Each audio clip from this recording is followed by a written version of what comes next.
I never imagined that one meeting, just 10 minutes long, could flip my entire life upside down. But that's exactly what happened the morning my boss called me into her glass office with a smile that didn't match her eyes. I remember walking in with my notebook in hand, thinking it was just another routine update. Instead, she slid a folder across the table and told me something that made my chest tighten and my fingers go cold. She said the company was restructuring, and that meant my salary was being cut by 60%. Not 60.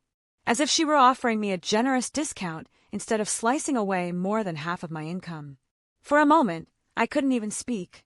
I just stared at her, trying to understand how someone could say something so life-changing in such a casual, almost cheerful tone. She kept talking, using words like temporary, strategic, and team spirit, but none of it softened the blow. All I could think about was rent, bills, groceries, and every hour I had invested into this job. Every late night, every weekend sacrificed, every time I showed up early and stayed late, believing that hard work would eventually be recognized. Instead, this was my reward.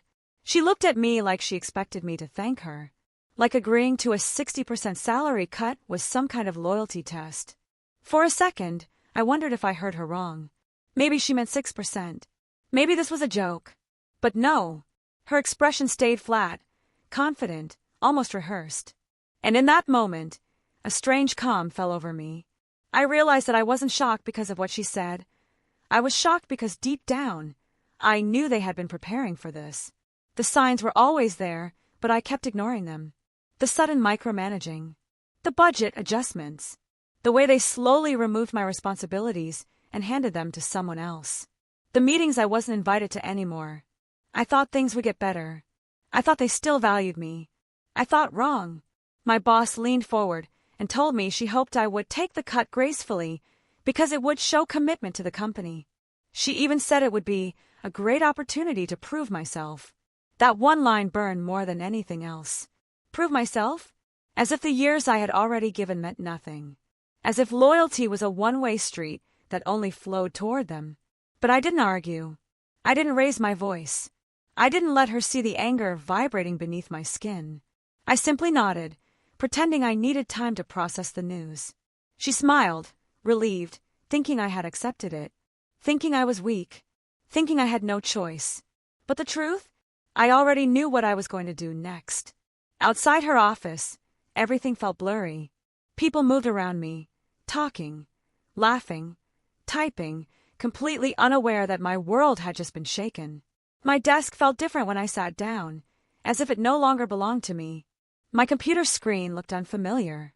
Even the sound of the office printer annoyed me. And while my boss must have thought I was quietly accepting her decision, I was actually replaying every moment that brought me here.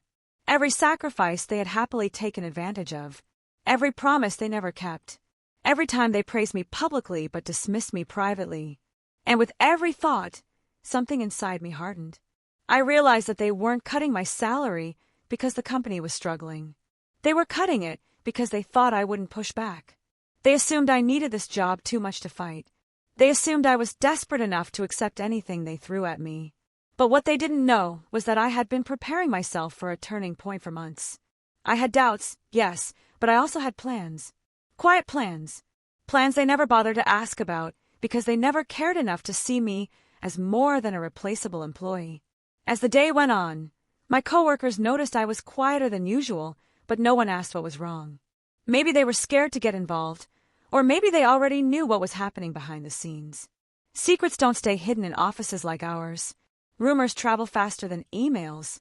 I kept working as if nothing had changed, but inside, everything had. Each email I sent, each task I completed, every polite smile I forced, it all felt like the final pages of a chapter one was ready to close. During lunch, I went to my car, turned off my phone, and sat in silence. That silence helped me think clearly, maybe for the first time in months. I knew one thing very clearly.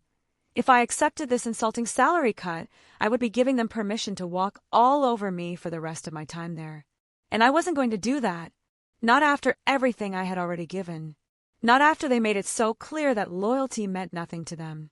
So I made a decision that would change everything, not just for me, but for my boss, too. When I returned to the office, I opened a blank document.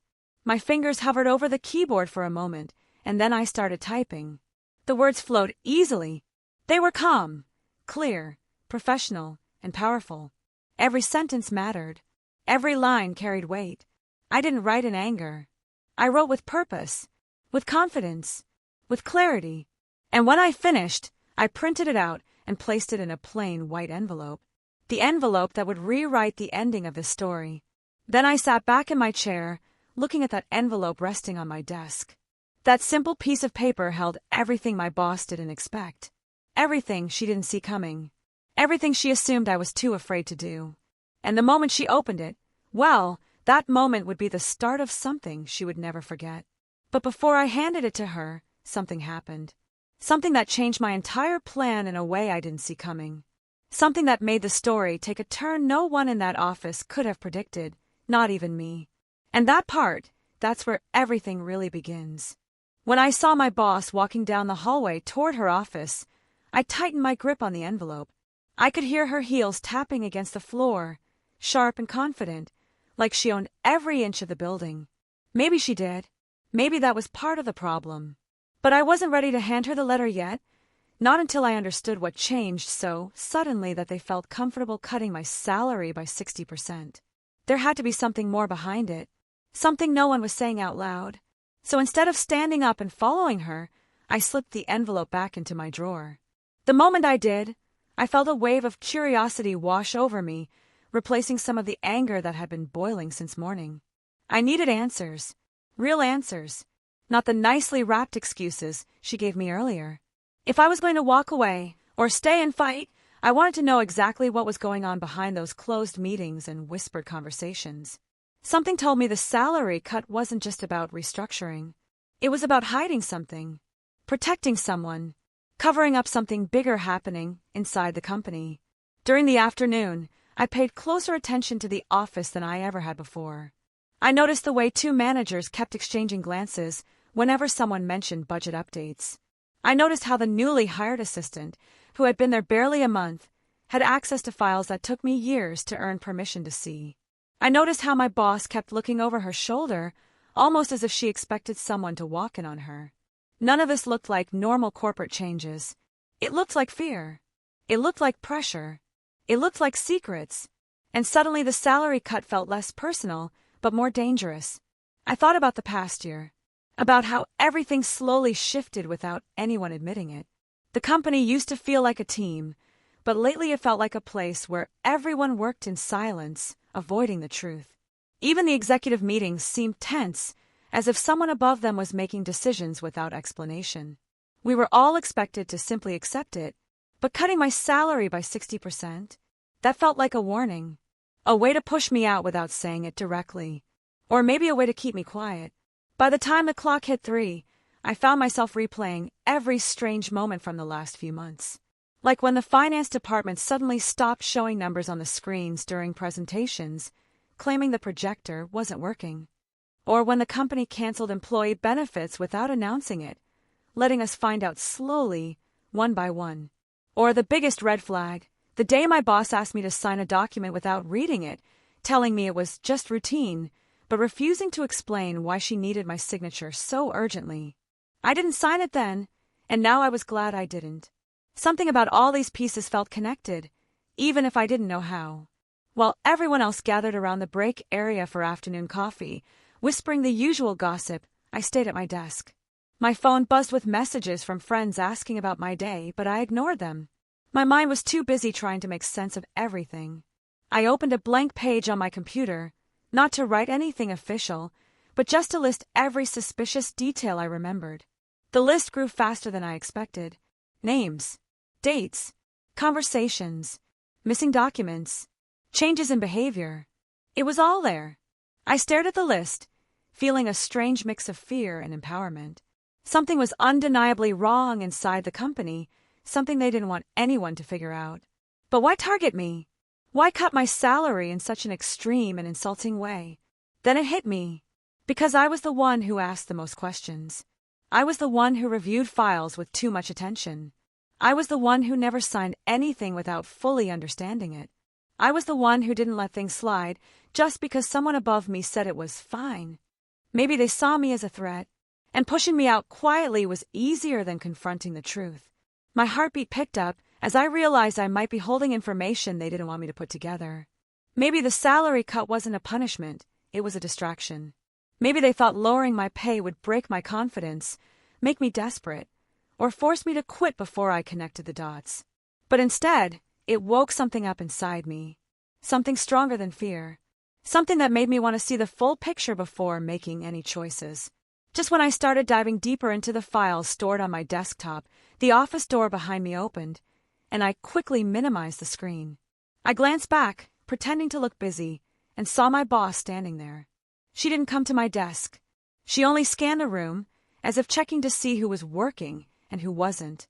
Her eyes paused on me for a moment longer than usual.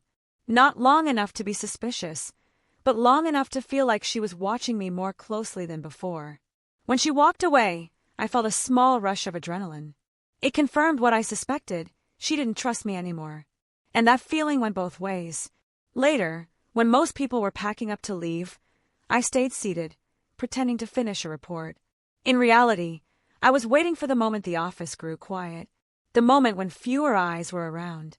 I didn't want anyone to see what I was going to do next. I waited until the lights outside our department dimmed, and the hallway became still. Only the hum of the air conditioner filled the silence.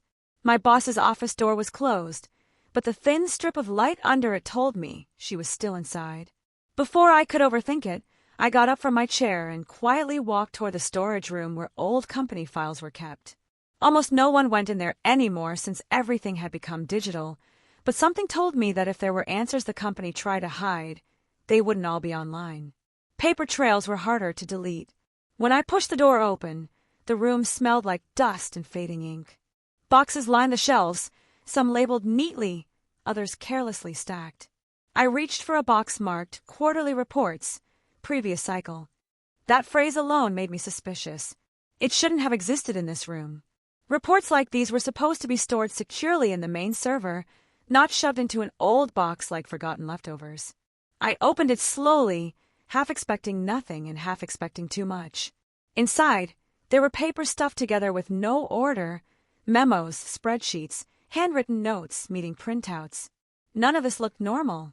And the deeper I dug, the more I realized someone had moved these documents in a hurry, almost as if they were trying to keep them away from certain eyes. My hands shook a little as I flipped through the papers. Numbers that didn't match. Budgets that disappeared. Approvals without signatures.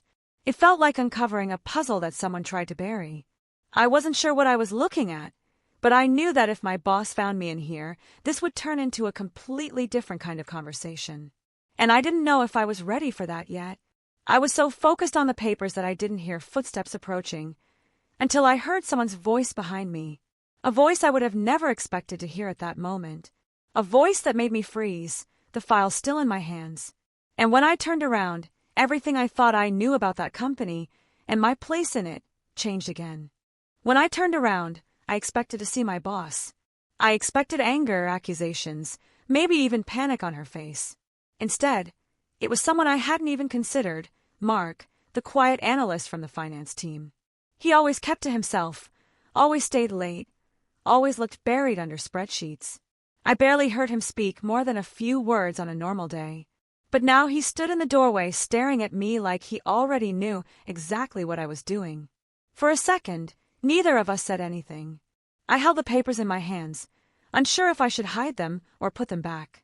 He took one step inside the room, then another, and closed the door behind him. The click of the lock made my heart beat faster. Not because I felt threatened, he didn't look dangerous, but because someone had finally stepped into the shadows I'd been trying to make sense of. Someone who might know more than I did. He kept his voice low when he finally spoke. "You shouldn't be looking at those." I swallowed hard, trying to stay calm. "Why? What's going on?" Mark looked tired, more exhausted than I'd ever seen him. Like someone carrying a weight he didn't ask for. He ran his hand through his hair and shook his head slowly. "You're not the only one they targeted, you know. They've been doing it to a few of us. One person at a time. Salary cuts. Sudden demotions. Quiet meetings. It's all connected." My stomach knotted. Connected how? What are they hiding? He hesitated, and that hesitation scared me more than any answer could. It told me he was deciding whether to trust me, whether to drag someone else into whatever mess he had already discovered. The silence between us felt heavy, like the whole building was holding its breath. "You've seen things," he said. "You've noticed things. That's why they came for you. You ask questions. People like us, we don't fit into their new plan." That word, plan, sent a chill through me. It confirmed everything I had been feeling but couldn't put into words. This wasn't random. This wasn't some typical corporate restructuring. This was a strategy, a strategic plan to remove certain employees, maybe the ones who were too observant, too honest, too hard to manipulate. I lowered my voice. "Are you saying they're hiding financial information?"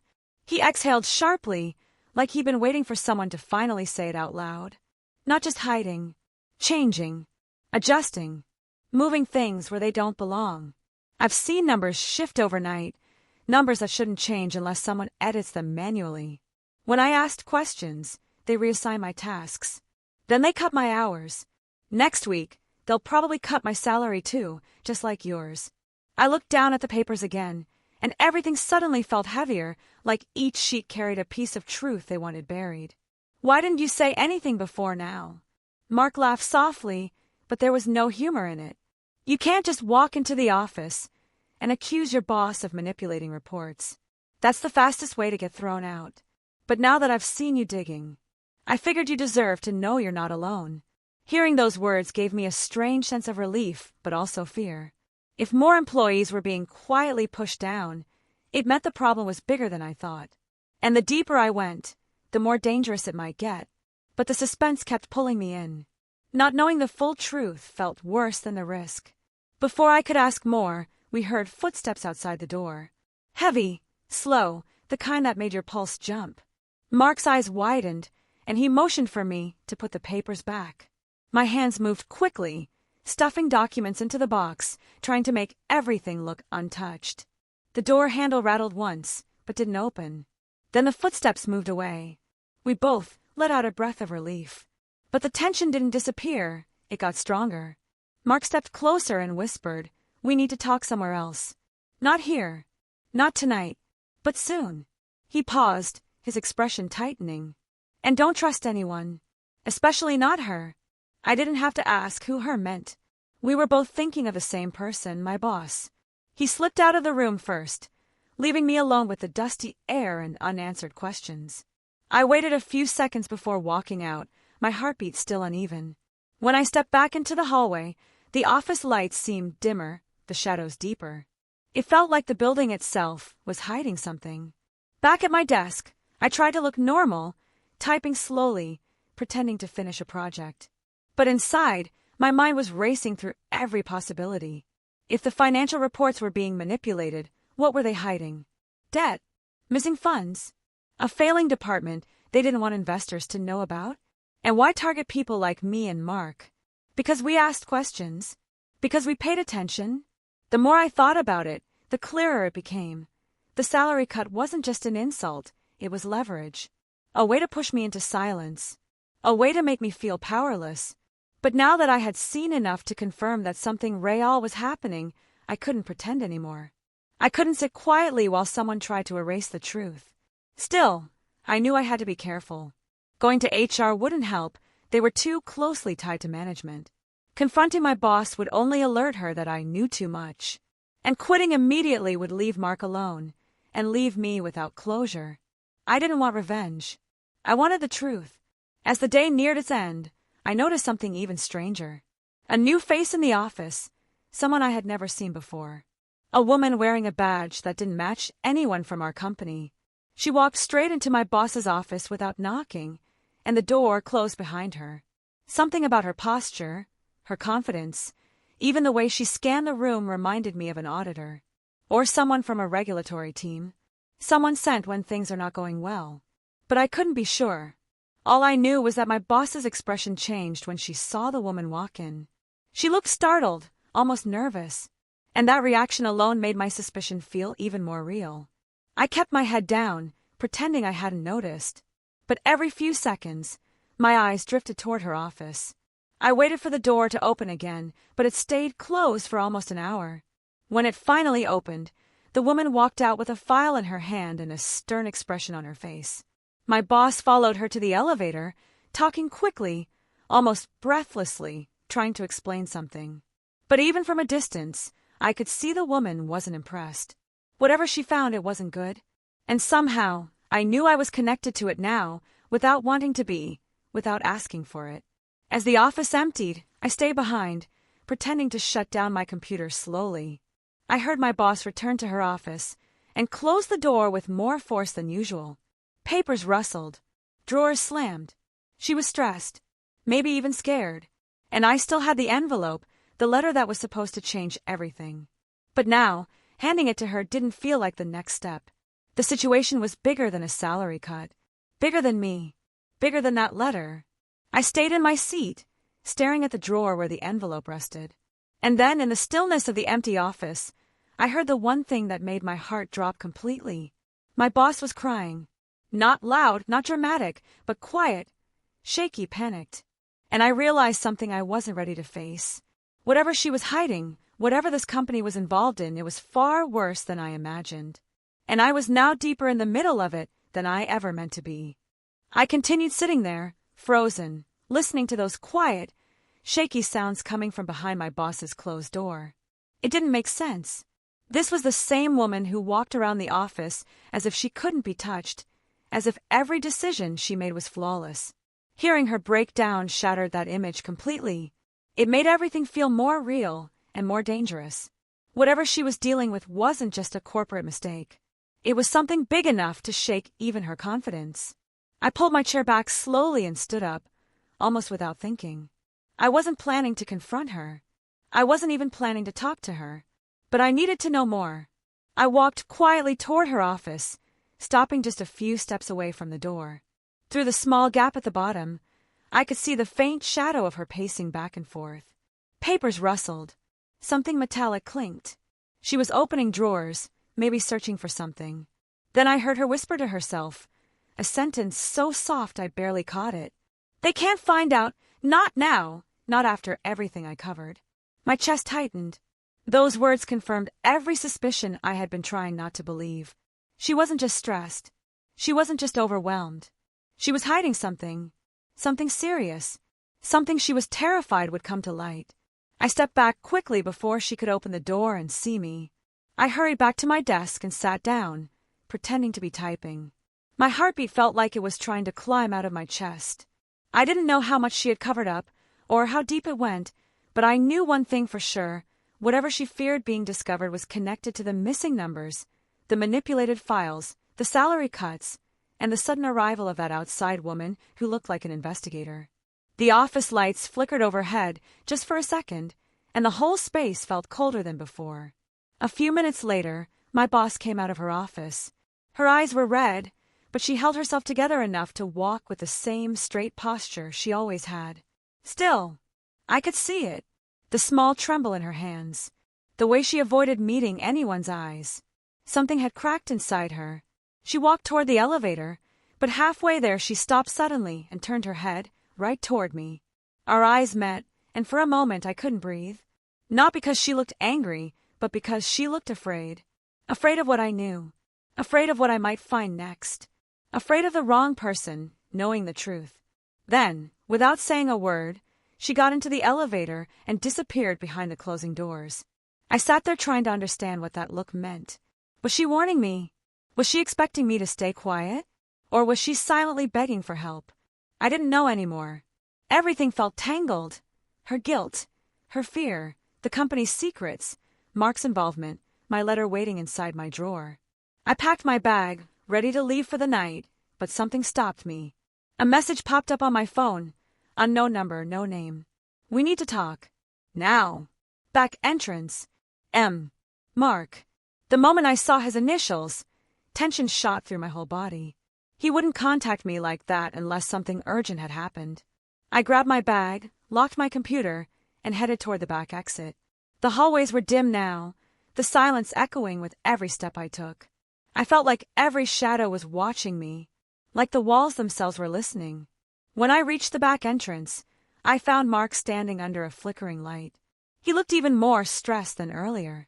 His shirt was wrinkled, his eyes restless, and he kept looking around as if someone might be following him. "What happened?" I asked, stepping closer. He swallowed hard. "They know." "Who knows?" "The executives. The ones above her." He pointed vaguely upward, meaning higher management.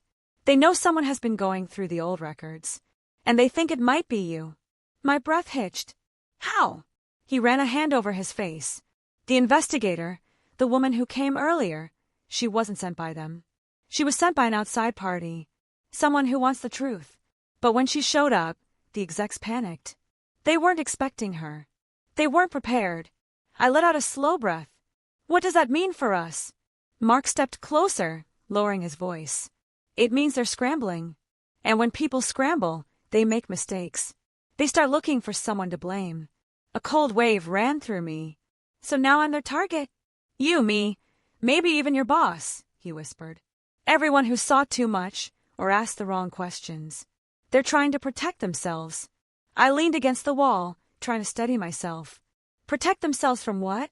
What's so serious that they would go this far? Mark hesitated again. That same hesitation from earlier, but heavier this time. "I found something. Something I wasn't supposed to see." He pulled a folded piece of paper from his pocket and handed it to me. The edges were crumpled, like it had been handled in panic. When I unfolded it, my eyes scanned the numbers, and I felt everything inside me twist. It wasn't just altered totals or misreported expenses. It was a complete mismatch of funds. Money going missing. Money being recorded in places it didn't belong. Money being moved quietly, without explanation. Not small amounts. Large. Very large. "Is this?" I whispered. Mark nodded. "It's exactly what you think." My hands trembled as I held the paper. This wasn't a mistake or a miscalculation. This was deliberate, knowing, intentional, and dangerous. I looked up at him. "But why cut my salary? Why involve me in this mess?" "That's the worst part," he said. "Your name appears in some of the approval chains, not because you signed anything, but because someone used your login. Someone used your credentials to push things through." My heart nearly stopped. "What? But I never." "I know," he said quickly. "I know you didn't. But whoever did this needed someone to blame if things went wrong. They used you. They set you up." I stumbled back a step. Everything felt blurry. So the salary cut, the sudden meetings, the pressure, it was all part of a plan to break me down so I wouldn't fight back? So you would look unstable, desperate, or unreliable if anyone questioned you, he said. It makes you easier to discredit. I closed my eyes for a second, struggling to breathe. Someone had used my name. Someone had planned to put the blame on me. Someone wanted me gone before I discovered the truth. Then another thought hit me. "My boss," I said quietly. "Is she involved, or is she a victim too?" Mark's jaw tightened. "That part, I don't know. But her reaction today, it didn't look like someone guilty. It looked like someone trapped." I felt a deep, unsettling heaviness settle inside me. If she was trapped, then the real danger came from higher up. People with more power. People who could ruin careers and lives with a single decision. "So what do we do?" I asked, my voice barely steady. Mark took a slow breath. "We find proof. Real proof. Not guesses. Not papers shoved in boxes. Something solid. Something they can't deny or destroy. Because once we have that, everything changes." I stared at him, realizing that this was bigger than both of us. And bigger than the letter waiting in my drawer. This wasn't just a workplace issue anymore. This was the moment before everything erupted. The moment right before the truth breaks open. The moment where the next step decides everything, and there's no going back after that. The moment hung in the air, still charged from the last revelation, yet something deeper seemed to stir beneath the surface. For a second, everything felt quiet, almost too quiet, as if the world itself was holding its breath. They thought the worst part was behind them, that the tension they had already endured was the ultimate test. But just as they tried to regain their balance, life threw another twist straight into their path, one that neither of them saw coming. It started subtly. A phone vibration. A glance. A sudden shift in expression. At first, they tried to brush it off, assuming it was just another distraction, another minor problem waiting to be handled. But the look on their face said otherwise. Their hands tightened, the air around them changing, filling with that familiar sense of unease. It was the kind of moment where you know, without knowing why, that something bigger is coming. The message wasn't long, but the impact hit instantly.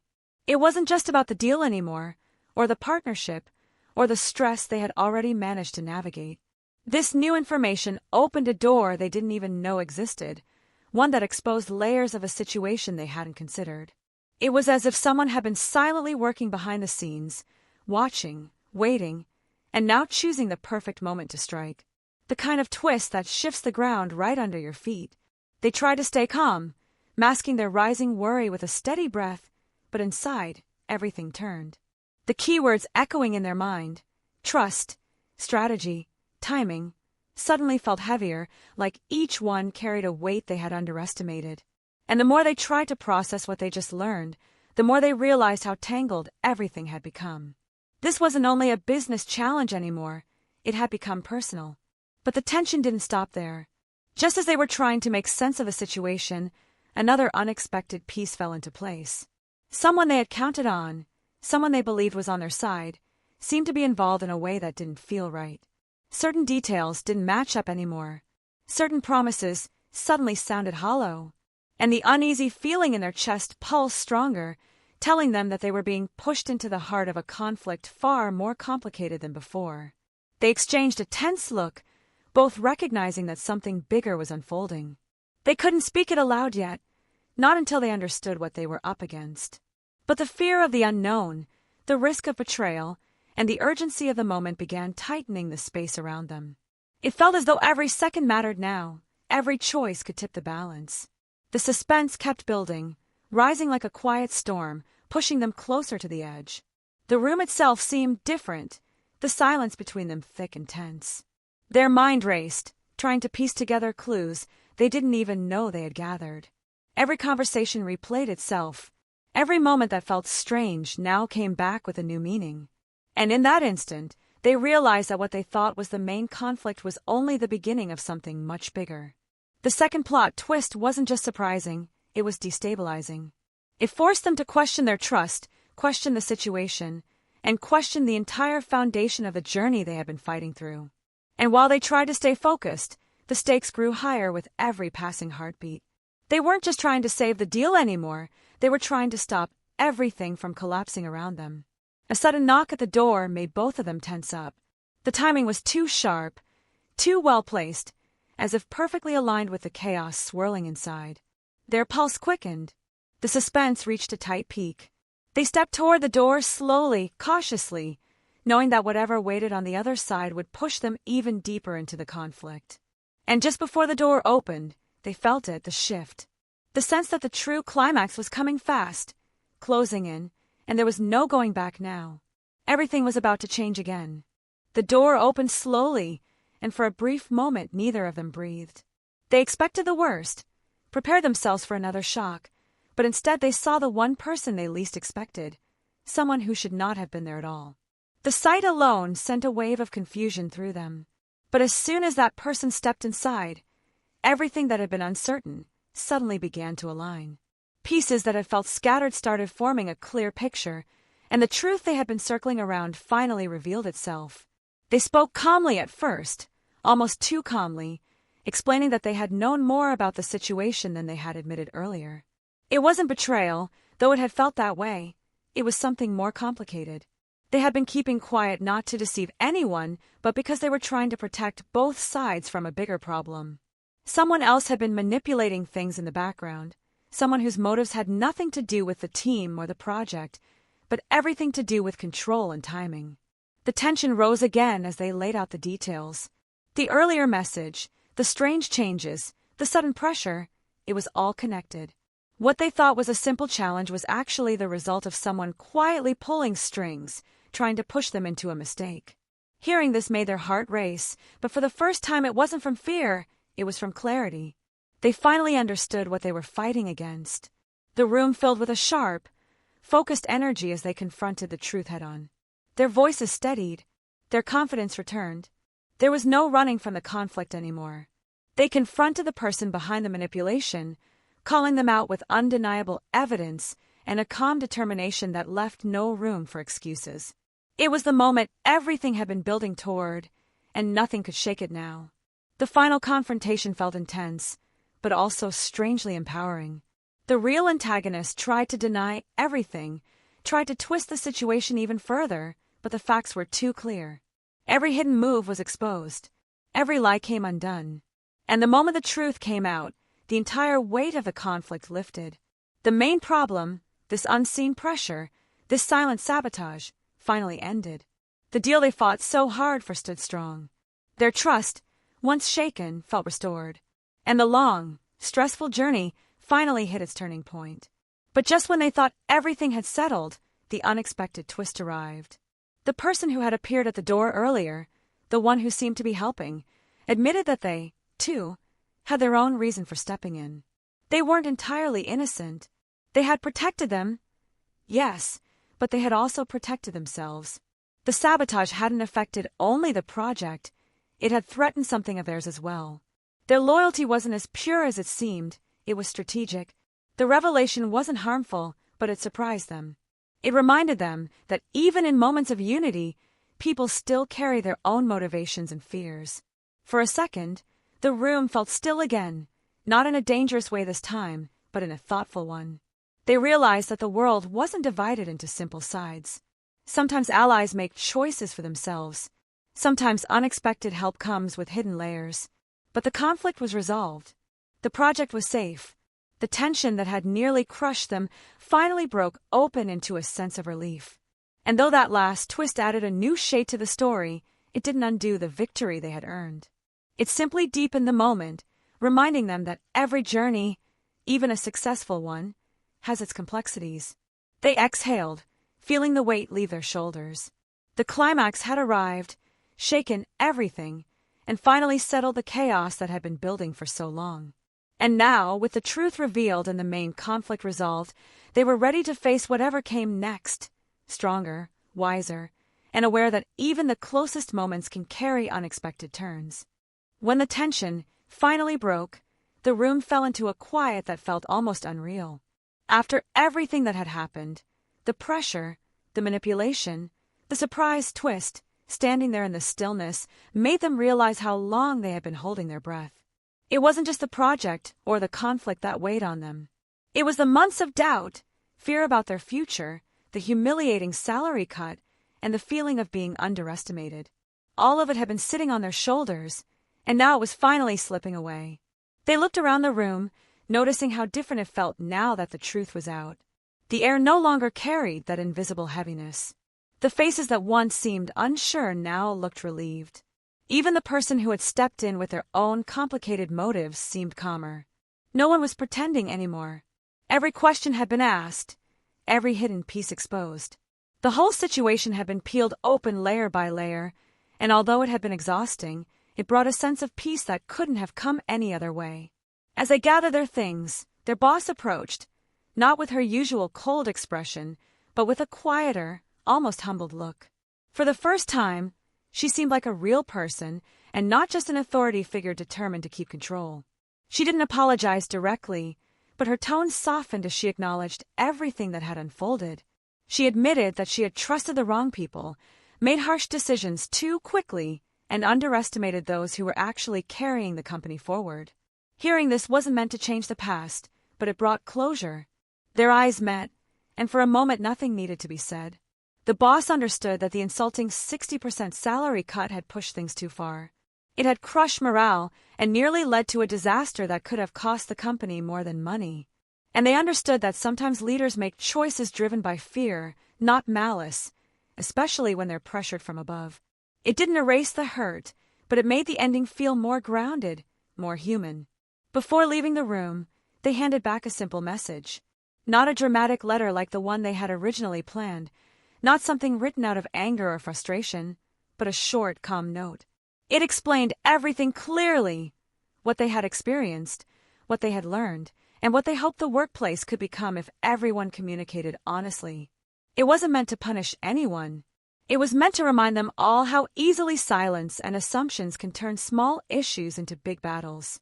Their boss read it carefully. She didn't argue. She didn't defend herself. She just nodded slowly, like someone finally seeing the whole picture.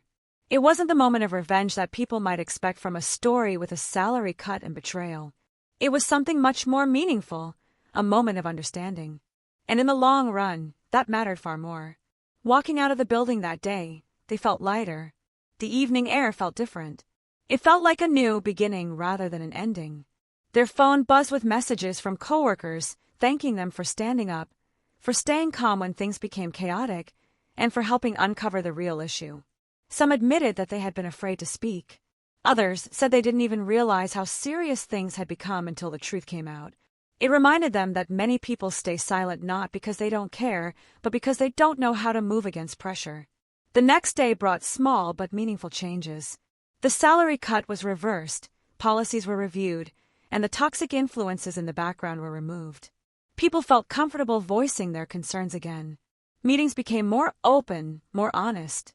That sense of unity, which had almost been destroyed, slowly rebuilt itself. There wasn't a sudden transformation, no magical overnight fix, but there was genuine effort. And sometimes, that's the real victory. They also reflected on their own journey. What started as a humiliating blow had turned into something unexpectedly empowering. The conflict forced them to grow, to observe things more clearly, and to speak with calm conviction instead of fear. They realized that standing up for themselves didn't always mean fighting aggressively. Sometimes it meant thinking clearly, gathering facts patiently, and choosing the right moment to speak.